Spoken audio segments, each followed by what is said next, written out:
Or rather, they had been Strigoi. A regretment of guardians had hunted them down and killed them. If rumors were true, Christian had witnessed it all when he was burying, and although he was not Strigoi himself, some people thought he was not far off with the way he always wore black and kept to himself. Or not, I don't trust him. He was a jerk, and I silently screamed at Lisa to get out of there.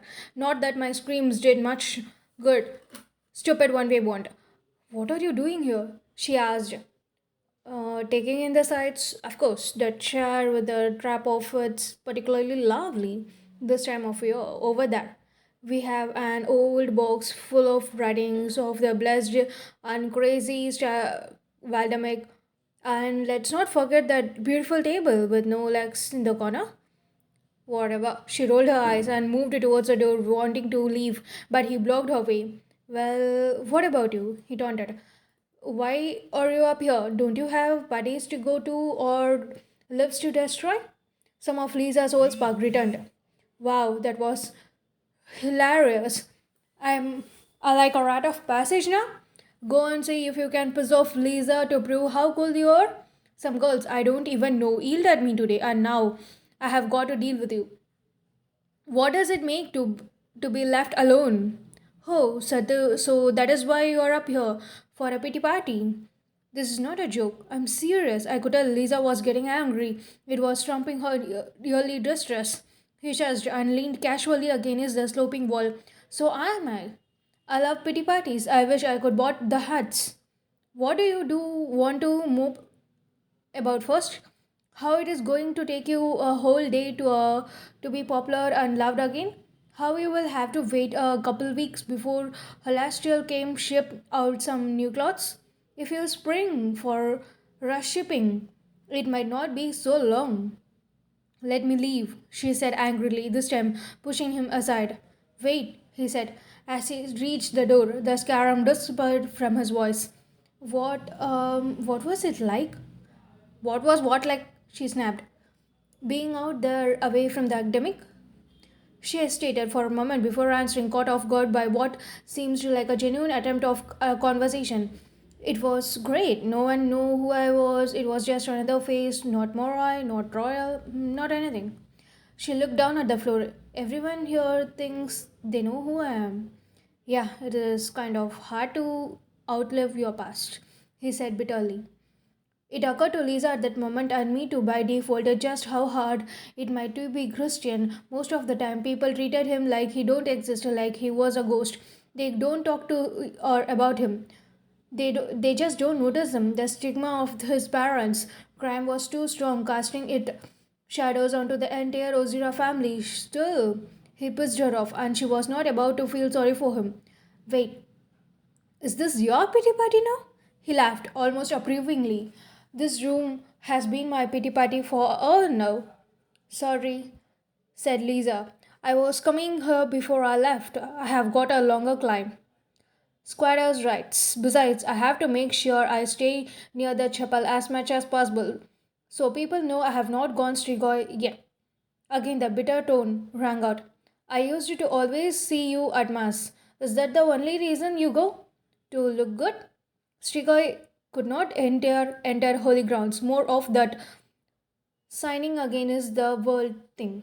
Sure, he said. Why else go? For the good of your soul? Whatever, said Lisa, who clearly had a different opinion. I will leave you alone then. Wait, he said again. He don't seems to want her to go. I will make you a deal. You can hang out here too if you let me alone one if you tell me one thing. What? She glanced back at him. He leaned forward.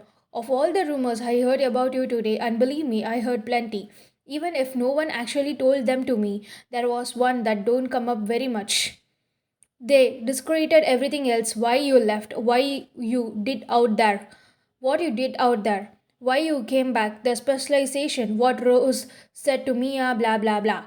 And in all that, no one ever questioned that stupid story that Rose told about there being all sorts of ring humans who let you take blood. She looked away, and I could feel her cheeks starting to burn. It is not stupid or a story. He laughed softly.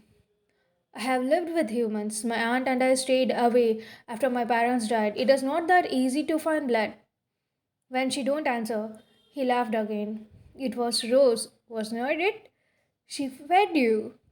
A renewed fear shot through both her and me. No one at school could know about that. Kirova and the guardians on the scene know, but they have kept the knowledge to themselves. Well, if that is not friendship, I don't know what to say, what it is. He said, "You cannot tell anyone," she blurted out. This was all we needed, as I could just been reminded feeders were vampires bite addicts. We accepted that as a part of life, but still looked down on them for it. For anyone else, especially a dampier, letting a Morai take blood from you was almost well dirty. In fact, one of the kinkiest, particularly chronological things as dampiers could do was let a Morai drink blood during a sex. Elisa and had not had sex, of course, but we could both know the what others could think of me feeding her. "Don't tell anyone," Lisa repeated. He stuffed his hand in his coat pockets and sat down on one of the corridors. "Who am I going to tell? Look, go and grab the window seat. You can have it today and hang out for a while, if you're not still afraid of me." She hesitated, studying him. He looked dark and surly, lips curled in a sort of "I'm such a rebel" smirk.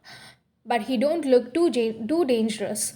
He don't look streaky. Gingerly, she sat back down in the window seat, unconsciously rubbing her arms against the cold. Christian watched her, and a moment later, the air warmed up considerably. Lisa met Christian's eyes and smiled, surprised. She could never notice how icy blue they were before. "You specialized in fire?" He nodded and pulled up a brown chair. "Now we have luxury accommodations." I snapped out of the vision. "Rose, Rose." Blinking, I focused on Dremit's face. He was leaning against me, his hands gripping my shoulders. I stopped walking. We stood in the middle of the quad, separating the upper school buildings. "Are you all right?" I was with Lisa. I put a hand to my forehead. I have never had such a long or clear experience like that. I was in her head. Her head? Yeah, it is part of the band. I don't really feel like elaborating. "Is she alright?" "Yeah, she is." I hesitated. Was she alright? Christian Ozira had just invited her to hang out with him. Not good. There was costing through the middle, and then there was turning to the dark side, but the feeling humming through our bond were no longer scared or upset. She was almost content, though still a little nervous. "She is not in danger," I finally said. I hoped. "Can you keep going?" The hard Scottish warrior I had met earlier was gone just for a moment, and he actually looked concerned, truly concerned, feeling his eyes on me like that made something fluttered inside me. Which was stupid. Of course, I had no reason to get all goofy just because the man was too good looking for his own good. After all, he was a antisocial god, according to Manson, one who was supposedly going to leave me in all sorts of pain. "Yeah, I'm fine." I went into the gym's dressing room and changed into a workout clothes someone had finally thought to give me after a day of practicing in jeans and t-shirt. Gross. Lisa hanging out with Christian troubled me, but I shoved that thought away for later as my muscles informed me that they don't want to go through any more exercises today. So I suggested to Drummond that maybe he should let me off this time. He laughed, and I was pretty sure it was at me and not with me. "Why it is that funny?" "Oh," he said, his smiles dropping. "You are serious?" Of course I was. Look, have technically been awake for 2 days. So why do we have to start this training now? Let me go to bed. "I wouldn't. It is just 1 hour." He crossed his arms and looked down at me. His earlier concern was gone. He was all business now. Tough love. "How do you feel right now after the training you have done so far?" "I hurt like hell." "You will feel worse tomorrow." So? So better jump in now while you still feel not as bad. What kind of logic is that? I retreated, but I don't argue anymore as he led me into the weight room. He showed me the weights and represented he wanted me to do. Then he sprawled in the corner with a battered Western novel. Some god. When I finished, he stood beside me and demonstrated a few cool down stretches. "How could you end up as Lisa Guardian?" I asked. "You were not here a few years ago. Were you ever trained at this school?" He don't answer right away. I got the feeling he don't talk about himself very often. No, I attended one in Siberia.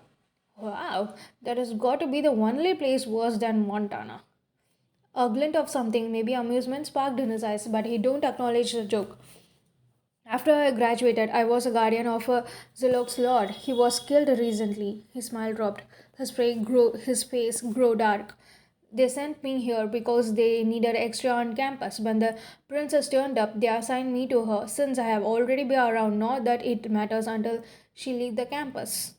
I thought about what he had said before. Some Strigoi killed the guy he was supposed to be have been gardening. Did this lord died on your watch? No, he was with his other guardian. I was away. He felt silent, his mind obviously somewhere else. The Mora expected a lot from us, but they did recognize the guardians were more or less only humans. So guardians got pay and time off like you could get in other jobs. Some hardcore guardians like my mom refused vacations, vowing never to leave their Mora sites. Looking at Remit now, I had a feeling he might be very well turned into one of those if he had been away on legmate leave. He could hardly blame himself for what happened to that guy. Still, he probably did anyway. I blame myself too if something happened to Lisa. Hey, I said, suddenly wanting to cheer him up. Did you help come up with a plan to get us back? Because it was pretty good. Brute force and all that. He asked about curiously. Cool. I could always wish I could do that. You are complimenting me on that? Well, it was hell of a lot better than the last one they tried. Last one? Yeah, in Chicago with a pack of pisons. This was the first time we found you in Portland. I sat up from the stretchers and crossed my legs. I don't think I imagined pisons. Who else could have sent them? They are only answer to Moroy. Maybe no one told you about it? Maybe, he said dismissively.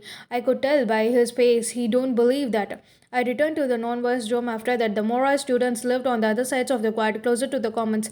The living arrangements were partly based on convenience. Being here kept us known voice closer to the gyms and training grounds, but we also lived separately to accommodate the difference in Mora and Dampere lifestyle. The dorm rooms had almost no windows aside from 10 to ones that dimmed sunlight. They also had a special sections where feeders always stayed on hand. The non-voice door room was built in more open way along for more light. My own room because there are so few non-voice, let alone girls. The room they had given me was small and plain, with a twin bed and a desk with a computer. A few belongings had been spitted out of the Portland and now sat in the boxes around the room.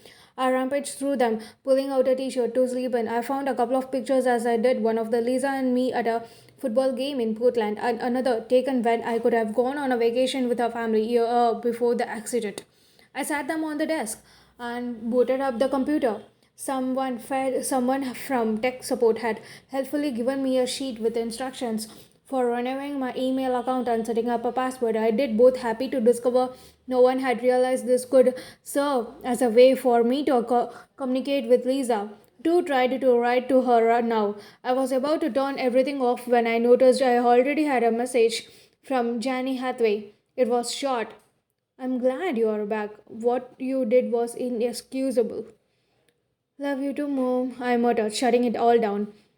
When I went to bed afterwards, I passed out before even hitting the pillow, and just as Jimit has predicted, I felt 10 times worse when I woke up the next morning lying there in the bed. I reconsidered the perks of running away, then I remembered getting my ass kicked off and figured the only way to prevent that from happening again was to get endured some more of this morning.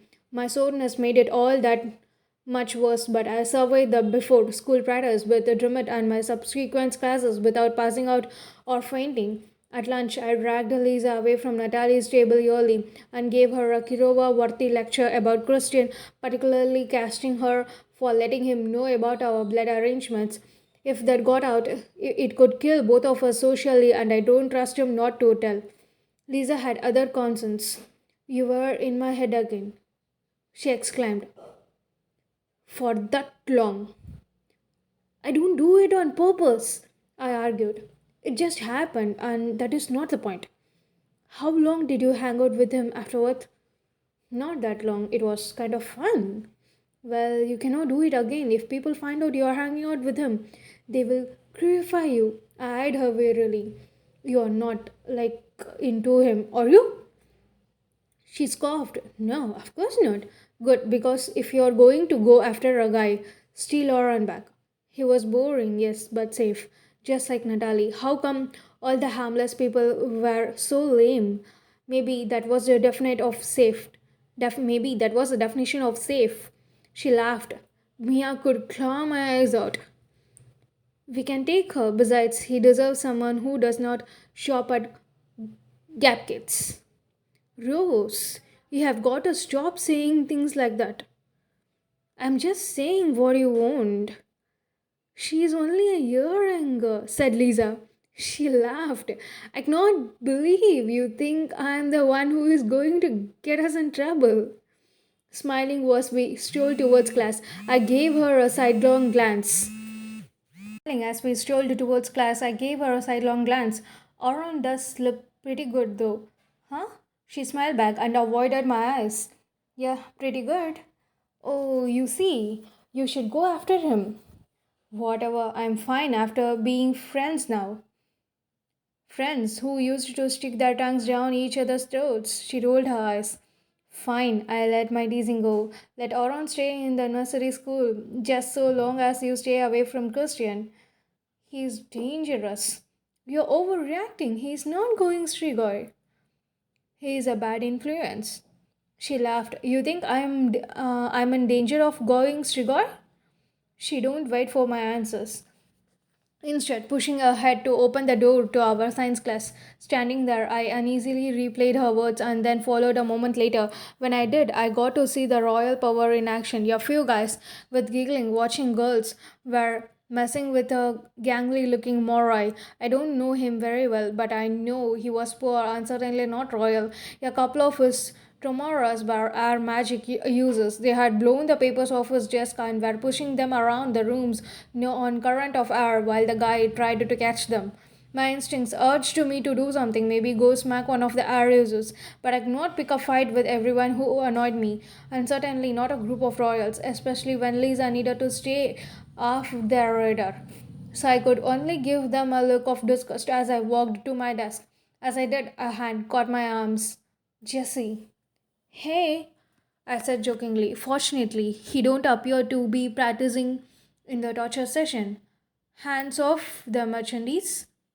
He flashed me a smile, but I kept his hands off on me. Rose, tell Pal about the time you started the fight in Miss Karab class.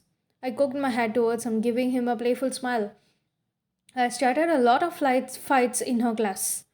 The one with the hermit crab and the gerbil? I laughed, recalling it. Oh, yeah, it was a hamster, I think. I just dropped it into the crab's tank, and they were both worked up before being so close to me, so they went it at it. Paul, a guy sitting nearby, whom I don't really know, chuckled too. He transferred last year, apparently had not heard of this. Who won? I looked at Jessie quizzingly. I don't remember, do you? No, I just remember the crab freaking out. He turned towards Pal. Man, you should have seen this messed up teacher we used to have. Used to think people were after her and could go off on stuff that don't make her any sense. She was nuts, used to wander campus while everyone was asleep. I smiled slightly, tightly, like I thought it was funny. Instead, I thought back to Miss Crab again, surprised to thinking about her for the second time in 2 days. Jessie was right. She was wandered campus a lot when she still worked here. It was pretty creepy. I had run into her once unexpectedly. I had been climbing out of my dorm window to go and hang out with some people. It was after hours, and we were all supposed to be in our rooms, fast asleep. Such escape tactics was a regular practice for me. It was good at them. I was good at them. But I feel at the time I had a second floor room, and I lost my grip about halfway down. Sensing the ground rush up towards me, I tried desperately to grab hold of something or slow my fall. The building's rough stone tore into my skin, causing cuts I was too preoccupied to feel. I slammed into a glassy, grassy earth. Back first. getting the wind knocked out of me. Bad form, Rosemary. You should be more careful. Your instructors could be disappointed. Peering through the tangle of my hair, I saw Miss Crab looking down at me, a bemused look on her face. Pain, in the meantime, shot through every part of my body. Ignoring it as best I could, climbed to my feet. Being in class with crazy crap while surrounded by other students were one thing. Staying outside alone with her was entirely different matter. She always had an eerie, distracted gleam in her eyes that made my skin break out in goosebumps. There was also now a high likelihood she has dragged me off to Kirova for detention. Scarier still, instead, she just smiled and reached for my hands. I flinched but let her take them. She asked when she saw the scraps. Tightening her grip on them, she frowned slightly. A tingle burned my skin, laced with sort of pleasant buzz, and then the wounds closed up. I had a brief sense of dizziness. My temperature spiked. The blood disappeared, as did the pain in my hip, and like gasping, I jerked my hand away. I had seen a lot of Mora magic, but never anything like that. What you did? What did you do? She gave me that weird smile again. Go back to your dorm room, Rose. There are bad things out there. You never know what is following you. I was still glaring at my hands, but I looked back at her. For the first time, noticed scars on her sides of foreheads, like nails had dug into them. She winked. I won't tell on you if you don't tell on me. I jumped back to the present, unsettled by the memory of bizarre night. Jessie, in the meantime, was telling me about a party. You have got to slip your leash tonight. We are going up to the spot in the woods around 8:30. Mark got some weed. I signed wistfully, regret replacing the chill I had felt over the memory of Miss Crab. Cannot slip that leash. I'm with Russian jailer. He let go of my arm, looking disappointed, and ran a hand through his brownie colored hair. Yeah, not being able to hang out with him was a damned shame. I really should have to fix that someday. Cannot you ever go off for good behavior? He joked. I gave him what I hoped a seductive smile as I found my seat. Sure, I called over my shoulder. If I was ever good.